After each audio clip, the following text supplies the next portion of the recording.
Assalamualaikum warahmatullahi wabarakatuh. Sahabat semua, alhamdulillah kembali kita bertemu yang insya Allah dalam keadaan sehat walafiat. Saat ini saya berada di dermaga Lemito Pantai, tepatnya di tempat penjualan ikan, di mana di tempat ini terjadi transaksi antara penjual dan pembeli ikan.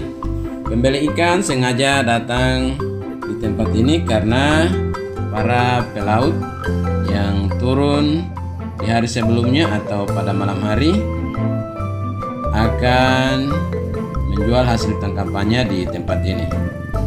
Seperti apa kegiatan mereka hari ini? Mari kita ikuti sama-sama.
Sahabat semua, sampai di sini dulu kebersamaan kita kali ini.